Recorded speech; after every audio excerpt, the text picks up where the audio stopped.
My name is Lamb. Fresh out of medical school, I was filled with idealism.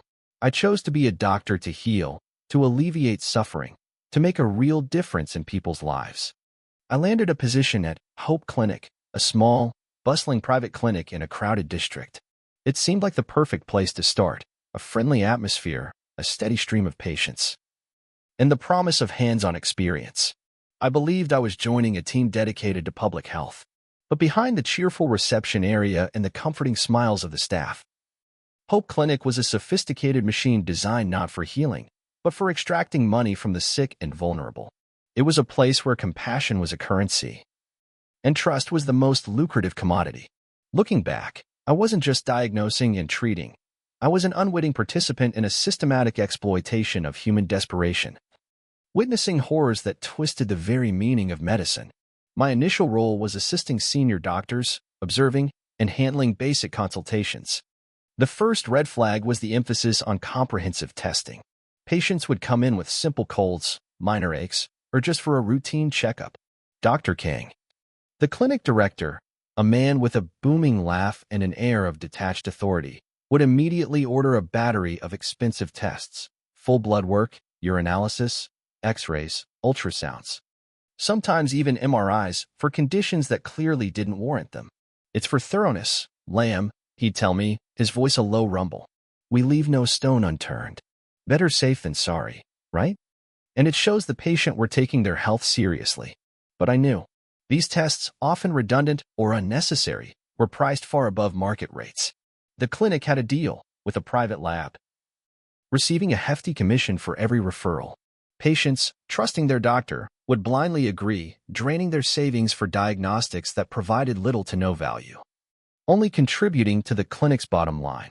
I saw families, already struggling, adding hundreds, sometimes thousands of dollars to their medical bills for a simple stomachache. Then came the overprescription of medication, especially antibiotics. Patients with viral infections, for which antibiotics are useless, would be given powerful, broad-spectrum antibiotics, often in large quantities. Chronic conditions would be treated with long courses of expensive, often unnecessary, drugs. "They expect medication, Lamb," Dr. Kang would explain. "If they don't get pills, they think we're not doing our job. And a bigger prescription means they come back for more." Simple economics. This wasn't just wasteful, it was dangerous. It contributed to antibiotic resistance, caused unnecessary side effects, and drained patients' finances. I saw people developing rashes, severe stomach issues, or even becoming dependent on certain types of painkillers that were prescribed far too liberally. The clinic even had a small in-house pharmacy, conveniently marking up the prices of these overprescribed drugs. The most disturbing practice involved the follow-up consultations. Patients were constantly encouraged, almost coerced, into frequent follow-up visits, even when their conditions were stable or minor. A simple recovery from a cold would warrant 3 or 4 follow-ups. A chronic but stable condition would require weekly check-ins. Each visit, of course, came with a consultation fee and often more unnecessary tests or top-up prescriptions. It was a conveyor belt of cash generation, not patient care. The chilling realization dawned on me. We weren't healing, we were harvesting. The Hippocratic Oath, the sacred promise to do no harm, was being systematically violated, not by malice, but by the cold, calculating pursuit of profit. Every patient I saw, their faces etched with worry, their pockets emptied for phantom ailments, became a personal torment. The Hope Clinic, promising a cure, was actually a trap built on sickness and desperation, and I was an unwitting part of its dark machinery. The more I learned, the deeper the knot of unease twisted in my stomach. Hope Clinic wasn't just overprescribing, it was actively manipulating diagnoses to maximize profit. Dr. Kang and his inner circle had perfected the art of turning minor ailments into chronic conditions, ensuring a steady stream of revenue. I once saw a young woman come in with a common, easily treatable skin rash. Instead of a simple topical cream, Dr. Kang diagnosed it as a complex, internal allergic reaction and prescribed a long, expensive course of intravenous infusions, along with multiple oral medications. The infusions were administered in a dimly lit back room, and I often wondered what exactly was in those clear bags of liquid. The woman's rash barely improved, but her wallet was significantly lighter. When she expressed concern, Dr. Kang would simply tell her, "It's a stubborn case. We need to be aggressive. Your health is worth it, isn't it?" The most chilling revelation came from the surgical recommendations. For conditions that could easily be managed with medication or lifestyle changes, Dr. Kang would push for minor surgical procedures. Things like removing benign lumps, simple cyst draining, or even minor cosmetic alterations that were framed as medically necessary. These procedures were done right there in the clinic, often in less than sterile conditions, and always with exorbitant fees. I remember assisting in a procedure to remove a small, harmless cyst from a patient's back.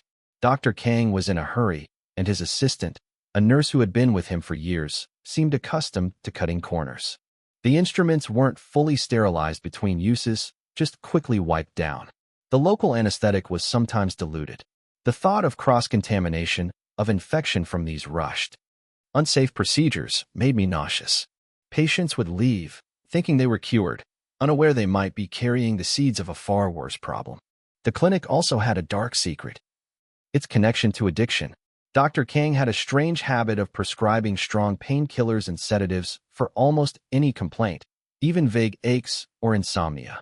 These weren't for severe, acute pain. These were for everyday discomforts, often for patients who seemed anxious or overly reliant. He had a specific set of patients who would visit weekly, sometimes daily, just to get their prescription refills. They were often jittery, their eyes darting, clearly dependent. I confronted him about it once. "Dr. Kang, aren't we risking addiction here? These are very strong drugs." He just chuckled, a dismissive wave of his hand. "They need relief, lamb. We provide relief. And they keep coming back, don't they? That's good for business." He was creating addicts for profit, trapping people in a cycle of dependency that ensured their endless return to Hope Clinic. It was a horrifying realization. We weren't just exploiting sickness. We were manufacturing it. The pressure mounted as my conscience screamed louder. I saw patients lose their life savings, their dignity, and sometimes, even their lives because of the clinic's greed. A seemingly healthy man, treated for fatigue with a cocktail of unnecessary drugs, collapsed at home and suffered a stroke. A young woman who underwent a minor procedure for a harmless mole developed a severe, untreatable infection that left a permanent scar. Dr. Kang always had an excuse: pre-existing conditions. Patient noncompliance, unforeseen complications. The blame always shifted away from Hope Clinic. My idealism shattered, replaced by a cold, hard dread.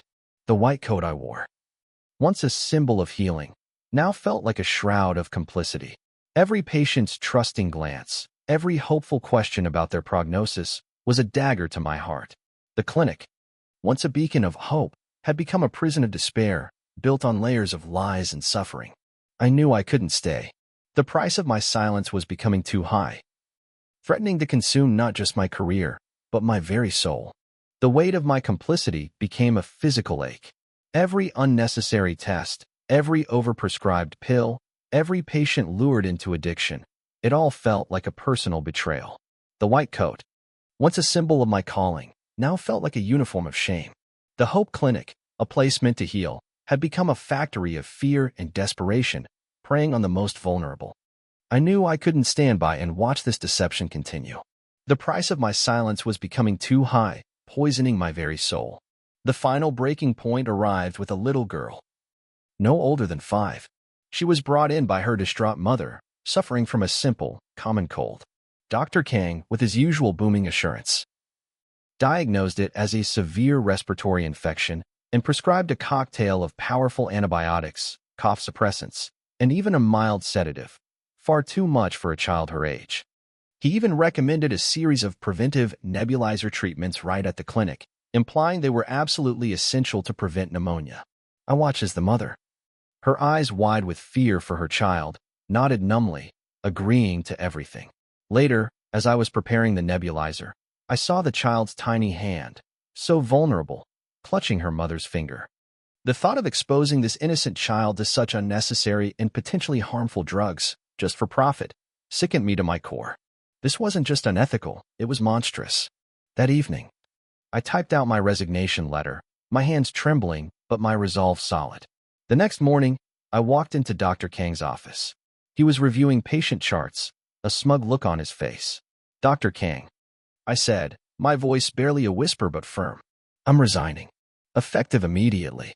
He slowly looked up, his jovial mask slipping away to reveal a cold, calculating gaze. "Resigning, Lamb? And go where? You've seen how we do business. You think you can just walk away from everything you've witnessed? Everything you've been part of?" He leaned forward, his voice a low, dangerous growl. "I have connections. Powerful connections. You breathe a word, and your medical career in this city is over. You'll be blacklisted. And remember, people often have accidents when they poke their noses where they don't belong." His threats were chilling, but the image of that little girl's innocent face, the desperate mother, and the countless other victims filled me with a quiet strength. "I don't care," I said, meeting his gaze squarely. "I can't be part of this anymore. My conscience won't allow it." I walked out, leaving behind the polished floors, the fake smiles, and the scent of disinfectants that now felt like the smell of deceit. I didn't look back. I left my white coat on the chair, shedding the last physical connection to that place of betrayal. It's been a year since I left Hope Clinic. I now work at a public hospital, treating patients based purely on need, not profit. The pay isn't as high, and the hours are longer, but every day, I feel like a true doctor. Yet, the shadows of Hope Clinic still linger.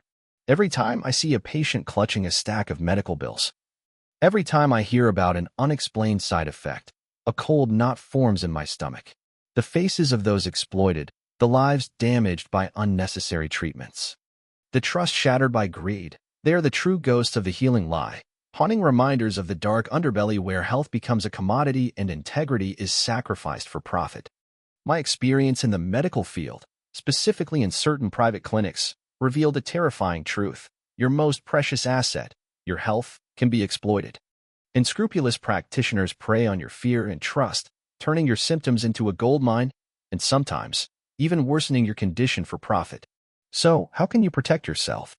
Always seek a second opinion, especially for serious diagnoses or expensive treatments. Question unnecessary tests or overly long prescriptions, especially for common ailments. Ask for detailed explanations of your condition and treatment plan in clear, simple language. Be extremely wary of clinics that push for immediate, expensive procedures, or that discourage you from seeking outside consultations. Research the doctor and clinic thoroughly, checking their certifications and looking for independent reviews. If a clinic insists on cash payments only, or if the atmosphere feels pressured and opaque, trust your gut and walk away. Your health is not just a business. Thank you for listening to this raw confession from the dark underbelly. If Dr. Lamb's story made you look at your next medical consultation a little differently, remember to like this video, share this crucial warning with everyone you know, and subscribe to our channel. Hit that notification bell so you never miss another stark revelation. We'll continue to expose the hidden dangers in every profession. Stay vigilant, stay safe, and remember, not every cure is meant to heal.